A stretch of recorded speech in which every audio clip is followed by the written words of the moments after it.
O ayan na, usapang ICC tayo mga kababayan. International Criminal Court. Ilan na ba sa mga judges nila ang sinanksyon ng US? Ito pang pinakamasakit mga kababayan.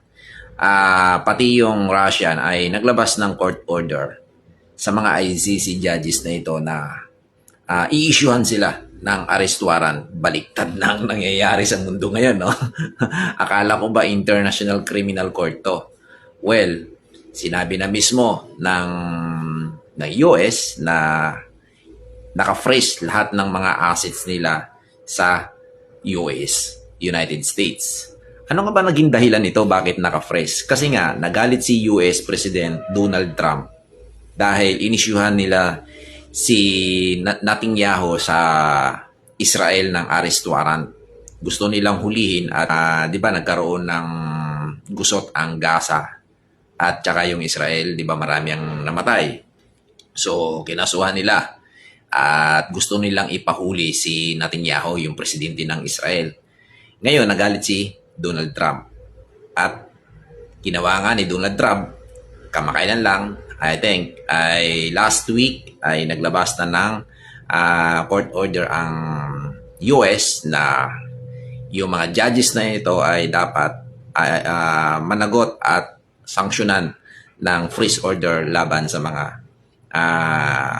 ICC judges na ito. Mga kababayan, hindi yun dubli dagok sa kanila ngayon dahil mismo yung Russia din ay gusto nilang kasuhan, gusto nilang arestuhin. So nagalit ngayon yung Russia. Gaano ka ba kalaki itong bansa ng Russia? Napakalaki ng bansa ng Russia na yan, mga kababayan. Hindi yan biro. Ang bansang Russia ay napakalaking bansa niyan. So ngayon, gusto nilang arestuhin yung yung presidente ng Russia na si Putin dahil nga daw ay nagkaroon ito ng conflict din sa Russia versus Ukraine. Di ba? Marami din ang namatay. So, pinapasok ng United Nation tawag nito Europe na itong Russian president na si Putin ay gusto nilang ipahuli, arestuhin. So nagalit ngayon yung mamamayan at naglabas ng court order ang gobyerno mismo, yung kanilang court doon sa Russia na kasuhan at binigyan ng arrest warrant itong mga ICC judges na ito na nag-issue ng arrest warrant laban sa kanilang presidente. Sa makatuwid, bumabaliktad na ang nangyayari. Itong mga ICC judges na ito yung huhulihin ngayon. So, gaano ka ba kalawak ang intelligence ng Russia?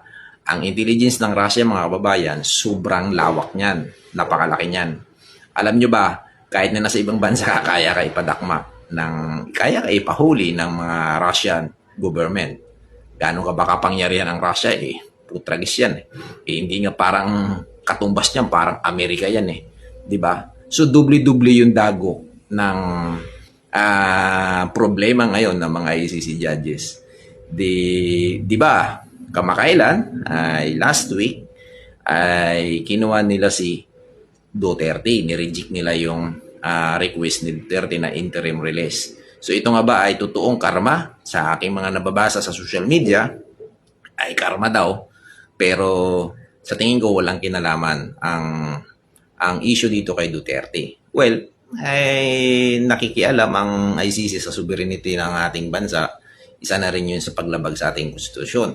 Pero doon sa mga naglabas ng sanksyon, katulad ng Amerika at saka ng Russia, ay karapatan nila na maglabas ng sanksyon para dito sa mga ICC judges. So, yun yung ating topic for today. Maraming salamat sa inyo mga kababayan. Pakishare yung video na ito and advance Merry Christmas everyone.